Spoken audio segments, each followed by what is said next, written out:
Welcome to the How to Succeed podcast, the show that helps you get to the top and stay there. This is How to Succeed at Sanilarizing Your Tech Stack. The following podcast is copyrighted by Sandler Systems, LLC, and protected by U.S. copyright laws. Sandler is the worldwide leader in sales, management, and customer service training. You can subscribe to this podcast on iTunes, Google Podcasts, or Spotify, and check out any of our additional resources at sandler.com.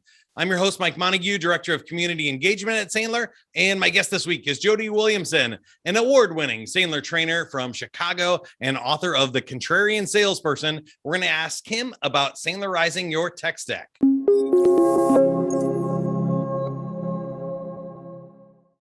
Jody, welcome to the podcast. I should say welcome back. You've been on plenty of times, but tell us about Sanilarizing your tech stack. What does that mean? And I don't even know if people know what a tech stack is these days. Yeah, so I mean, at the summit this year, I talked about some of these topics regarding all these technologies we have available to us, all these apps, all these productivity tools. I mean, you were just telling me earlier, how many are there? 1,000 plus? Or you did some research on this. How many? It's like some big number, right? Yeah, it's got to be in the thousands for sure. But I think most organizations are even using multiple pieces of technology. It's not like just a CRM anymore. You've got Sales Navigator, you've got Zoom Info, you've got videos and other customer intelligence or feedback forms. It's a lot. Well, and so with that, it's like, okay, not only do we have to be very deliberate and purposeful about which apps we use in our tech stack, because we can't use them all. But then it's how do I take it from being an app that everyone can have to overlaying Sandler into it, Sandlerizing it, and powering it. Because when you can take any of these technologies and you can weave in the psychology and the strategies and some of the tactics of Sandler, that's really, I think, the sweet spot. Anyone can download the app and record a video or send out some really cool, graphic or whatever it would be with an app. But to be able to really think through how does it fit in the sales process? How does it fit within Sandler? I think that's where there's a big opportunity for listeners. Yeah. So let's jump into it here with attitude, because I think that's the key to unlocking this whole thing is, are you maybe bolting on a technology that makes something you were already doing easier? Are you adding in some sort of new process or new behavior for your team that you want them to do? I think those are the toughest. Or is this something maybe that is slowing you down, or it's more about reporting and internal purposes than it is about making the sale better in the conversation itself, right? There's a lot of places where it could go. Yeah. And I think that, there's a couple of things with mindset that I've seen over the last, 2.5 years since everything started. We've all been through. And to simplify it, I think attitude towards technology has been a big separator of who I've seen succeed and those who are stuck. And as recently this morning with a Zoom training I was doing with a company I've worked with for a long time, we were talking about Vidyard, which was part of my tech stack. And we were talking about it, and somebody who's a veteran salespeople, 20 plus years in selling, really sharp guy said, yeah, I just these new technologies, I don't know about them. And I'm like, I don't know how that mindset's going to work 5 and 10 years down the road if that's part of the career track.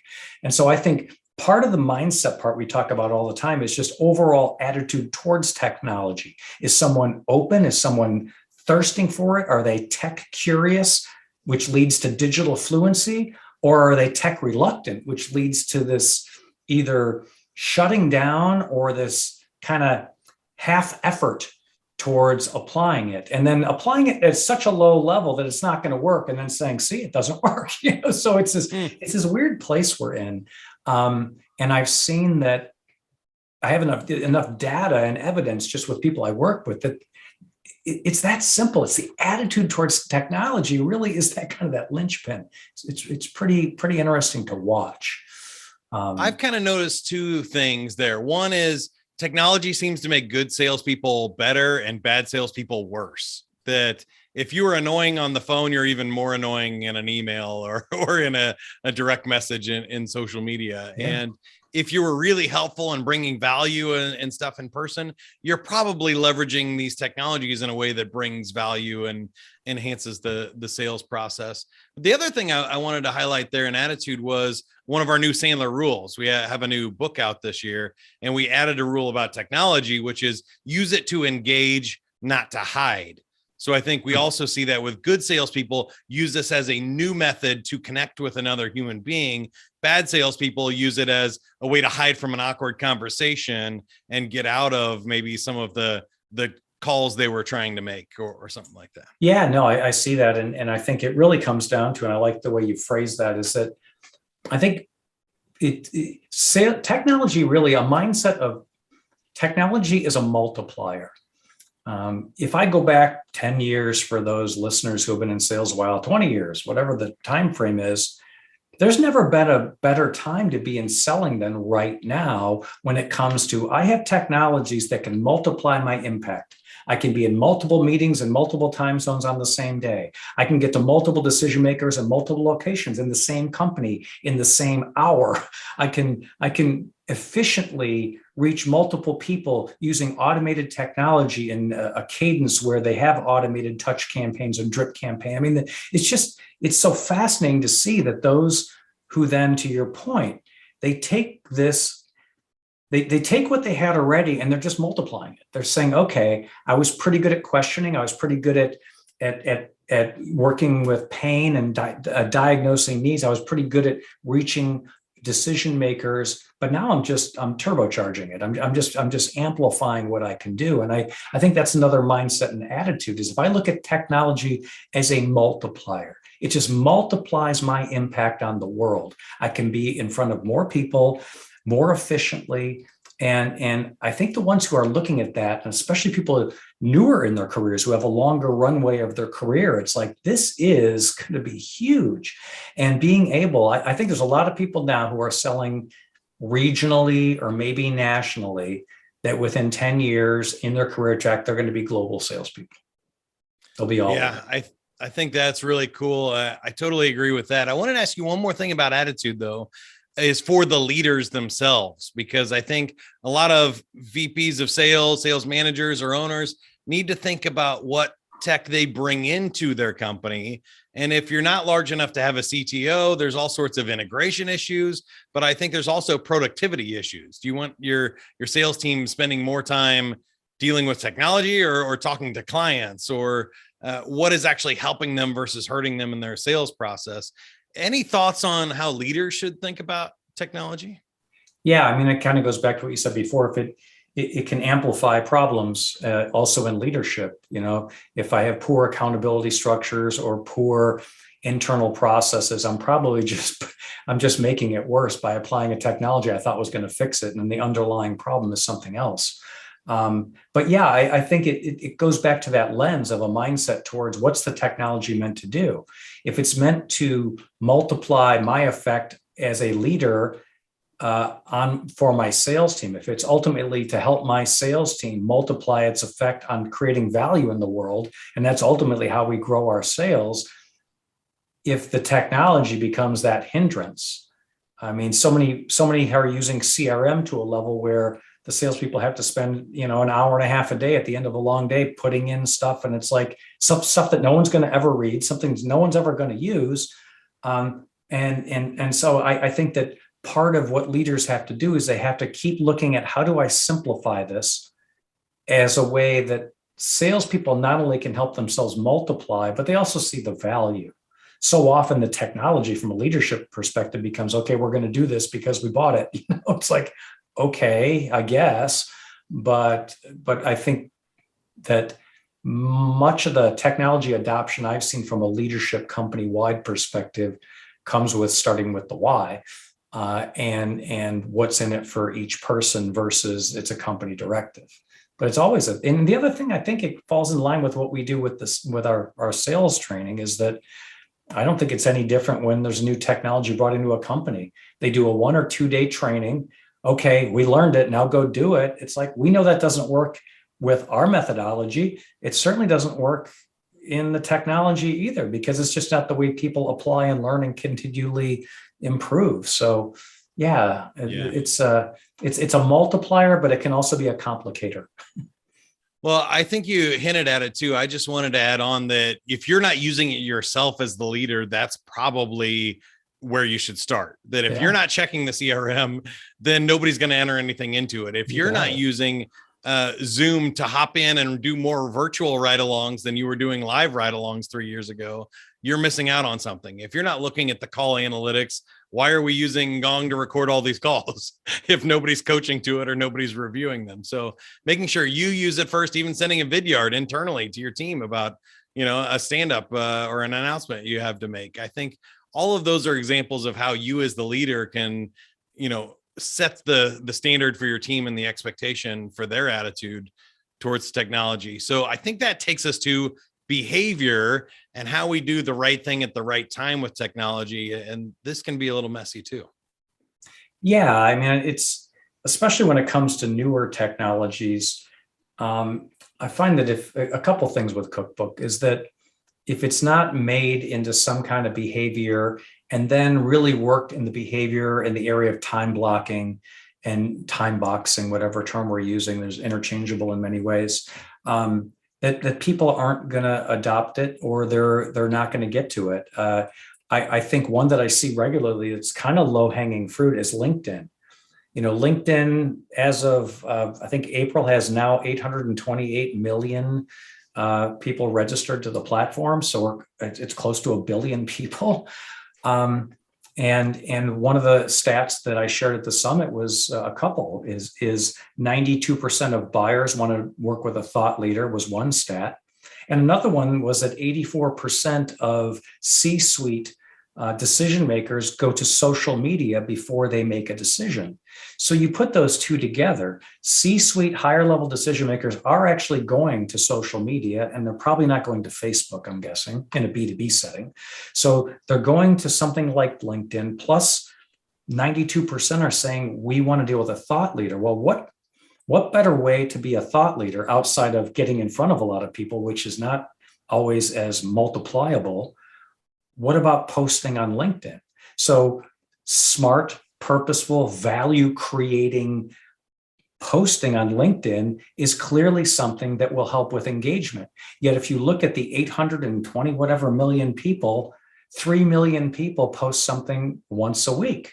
So you got 0.38% or whatever that math is. 1/3% of the users actually are deliberate enough to post. Well, what I'm getting at is Cookbook is a great place to put a once a week post, 5 new connections, whatever it would be. Most people, once they get into LinkedIn, they see the value, but they still don't use it because it's not part of their cookbook. So I think that for many of these technologies, we have to get it into a behavioral-based, trackable cadence that naturally comes with a cookbook. Somebody who says, okay, you know what? Somehow I'm going to set in 5 Vidyards out a week. I'm just going to, it might be a touch. It might be a prospecting message. It might be to a decision maker in another division, but I'm going to do 5 a week. And I know if people just say, okay, 5 Vidyards a week, 1 post a week, they start layering a few technology cookbook items in there, and pretty soon they're comfortable with it. Yeah, I love that. I think every time behavior makes sense to have that. Start with a goal. What are you trying to accomplish if you're adding technology into your sales process? What's the plan? What's your behavioral plan? How are you going to use it? How are they going to onboard this and create these habits and create feedback loops so you know that if it's working or not? And taking the action is the big one that you mentioned. So many people, I think I saw a stat that 50% of people on Twitter have never posted 1 tweet. I mean, that's crazy. And I think Elon was trying to figure out how many of those were robots and stuff too, but that's a sidebar. So how many of your team have used the tool in the last week? Going back and looking at those, or who's actually even taking the action? But then I wanted to highlight inside of there and talk a little bit about the discipline, vitality, and guts in our action triangle, because we rarely go that deep, but I think we got a chance here to talk about it, that it really is consistency over time, and the discipline, it takes some guts sometimes to record a video or whatever. And then you have to have the vitality and bring the right energy to this in order to make it successful too. Because if you're just, like a drone cranking out automated emails, that's not going to help you get more sales in most cases. So can you talk a little bit about what do we need to do when we actually implement these behaviors to make it successful? Yeah, I think the fuel that drives this all is ambition and drive, which we could probably connect back up to attitude. If we look at that, that's been a timeless measurement on the predictability of how a salesperson will do when they're hired new to an organization, or are they still going to grow going forward, is how strong is their ambition and drive. I think ambition and drive is a direct connection to what you're describing, right? And bringing that passion to it. And it doesn't have to be an outward passion that's kind of that obnoxious, overly kind of, hey, how you doing kind of stuff. But it does have to be to that level of passion where it comes through in the posture and the presence, and it comes through in actually executing the behavior. Because I love that connection between attitude and behavior, is that, without ambition and drive, that cookbook's not going to happen. But if you look at the triangle and you start breaking some of that apart, it really does come to that. And I think that right now, for someone who is low vitality, low ambition and drive, it's going to be a slog the next 5 years, because the rate of change, it's not slowing down. I mean, every day we're dealing with something new. And, I heard a term recently called the never normal, right? There's no new normal coming. It's the never normal. It's not going to anything normal in the foreseeable future. And so I think that ties into this, Mike, because it's like, I don't know what the technology is going to be 3 years from now, but there's probably some kid in high school, in her bedroom, writing some kind of code right now that 5 years from now, all of us will be using it. And then we'll all be saying, wow, we should have thought of that because she's a unicorn billionaire, right? But it's that adaptability and that vitality that I think leads to being able to execute this and have that curiosity and that drive. Yeah, I think you articulated it well for me. I can always you can like smell it or feel it, right? When you get a automated message you could tell somebody was trying to be lazy and take a shortcut and their heart wasn't in it. Or when somebody creates a customized video for you and they're bringing professionalism and passion to the conversation, and they did it to make it better than an email, you can tell that that's different than when they were like, oh, let me just send the same video out to 10,000 people because they can spam them now. That's completely different. I think it takes us right to our technique on how do we do this in a way that actually increases our sales and our results. Yeah. So if we go with our working title of sanilarizing our tech stack, if we say, okay, the most direct way to do that is let's just look at the Sandler selling system and the process and say, okay, let's just take a few of those elements that we talk about all the time.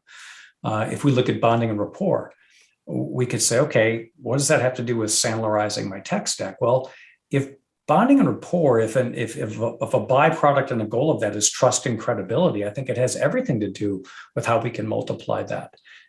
Having prospecting stamina is really key right now, and being able to have a blend of technologies, because in my tech stack, I have Vidyard, I have Zoom, I have LinkedIn, I have HubSpot, I have Microsoft Whiteboard, which is arguably really not a tech stack item, but I find it highly valuable. So I put it in that bucket because it's super simple and highly effective. When I start looking at, okay, how do I Sandlerize the bonding and rapport step? It is through pre-recorded video and multiple decision makers. I can build credibility. I mean, think of a salesperson selling to a multi-location throughout North America manufacturing organization or consulting organization, and how they couldn't efficiently really get their head around how to do that 5 years ago. They wouldn't have rapport. They wouldn't have a connection with all these people. Well, now over time, they can have a connection by using something like Vidyard and something like Zoom, and being able to multiply themselves through something as fundamental in our process as bonding and rapport. And people aren't thinking about, wow, think of the amazing impact this is having if I think very deliberately about it. I love that. I'll add one onto it that's my personal favorite is collaborative documents that I found that to just be a game changer for me, that if I can share a Google Doc or Dropbox paper or whatever it happens to be in Evernote, and I can co-create a proposal with my buyers, and we can write down what's important for you, what's important for me, maybe create the agenda or action items. And even in internal meetings, when we're doing a pre-call plan and we're all typing in it together, that to me seems like a major game changer for a technique. Then, we've all been on there when you're re-emailing back different versions of a Word document, and somebody replied to an earlier one that didn't have the other changes, and it just creates messy confusion in your sales process. That's something that really feels modern and hip to me, and we're saving paper, so it's eco-friendly. There's just all kinds of cool benefits like that, I think, go along. If you're finding solutions like that, you're probably using the techniques correctly. If they feel cumbersome, like you're trying to do it for compliance or something, then maybe not. Yeah, no, I agree. And I think that, there's so many uses. And even if we go back to our process, you look at upfront contracts, setting agendas, mutual expectations. It used to be that I showed up at a meeting and I verbally did it at the beginning of the meeting. Auditorily, I did it. Well, now, prior to that meeting, I certainly send an email recapping it out, but I also send a Vidyard out the morning of, or actually typically the day before, saying, hey, looking forward to seeing you tomorrow.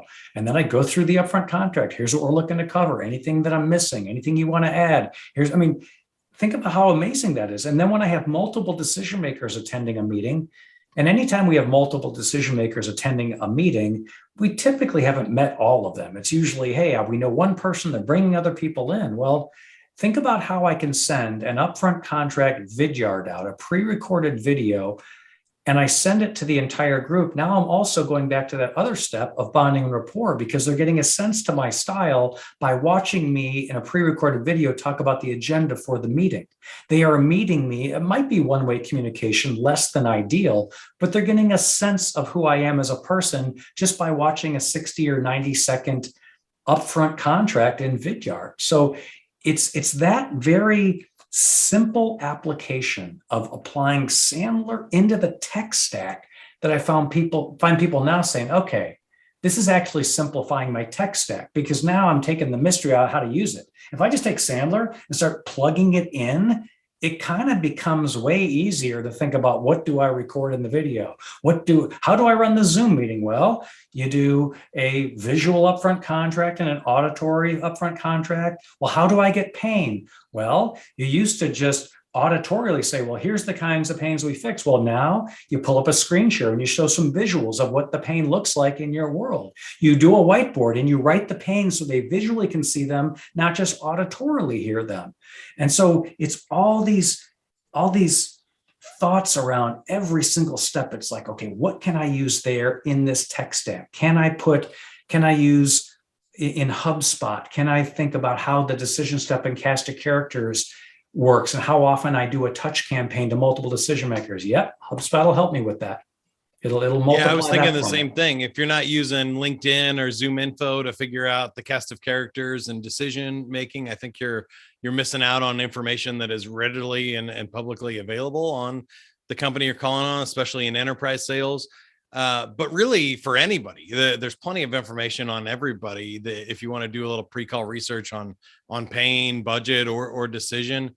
I was also thinking in presentation. We've talked a little bit about that already, but showing them how you solve it. Let them take a virtual tour of your warehouse or of the product or service. How can you demonstrate in a more collaborative and engaging manner what you're doing than what you were using before? And then keeping track of all that, making sure just stuff doesn't fall through the cracks. Another one with fulfillment too is that the reality of selling, as we both know, is that many times I'm presenting to one decision maker, but they're going to then go present to influencers.